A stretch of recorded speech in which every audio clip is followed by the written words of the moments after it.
اس میں سوال ہے کہ توحید کے علاوہ کسی اور امور پر کوئی جماعت بیعت کرواتی ہے اور اپنا رکن بناتی ہے اور سارے امور توحید کے بغیر ہیں تو اس جماعت کا رکن بننا کیسا ہے؟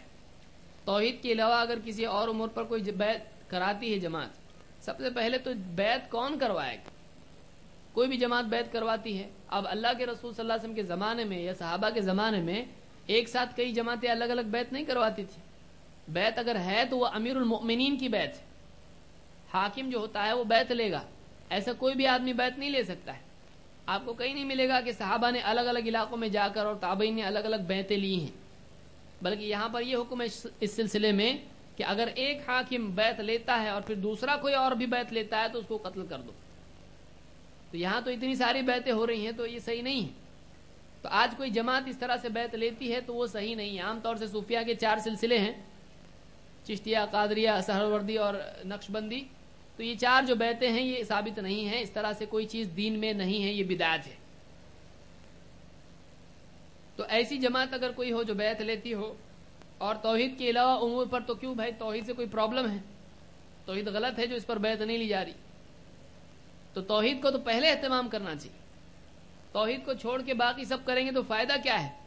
شرک ہی تو ایک ایسا گناہ ہے جس کی مغفرت ہی نہیں ہے۔ اللہ تعالیٰ فرماتا ہے ان اللہ لا یغفر ان یشرک بہ ویغفر ما دون ذلک لمن یشاء، کہ اللہ تعالیٰ اس بات کی ہرگز مغفرت نہیں کرے گا کہ اس کے ساتھ کسی کو شریک کیا جائے، اس کے سوا جس گناہ کی چاہے گا مغفرت کر دے گا۔ تو سب سے امپورٹنٹ تو توحید ہے۔ اگر وہ بیعت کر بھی رہے ہیں، حالانکہ بیعت نہیں کرنا چاہیے، اگر بیعت کر بھی رہے ہیں تو توحید کو چھوڑ کے کیوں؟ کوئی پرابلم ہے توحید میں؟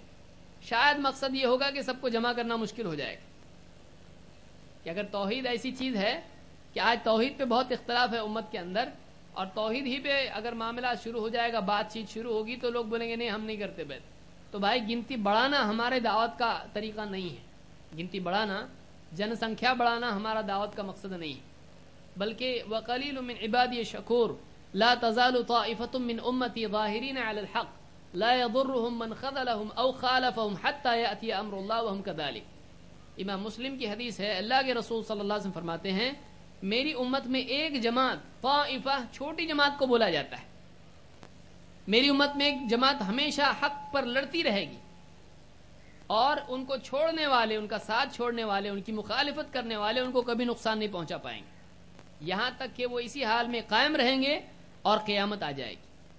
تو یہاں اللہ کے نبی صلی اللہ علیہ وسلم کو گنتی بڑھانا ہوتا تو آپ بہت ساری چیزوں پہ کمپرومائز کر کے پورے مکہ کو سمیٹ لیتے، اور قل یا ایھا الکافرون آیت نازل نہ ہوتی۔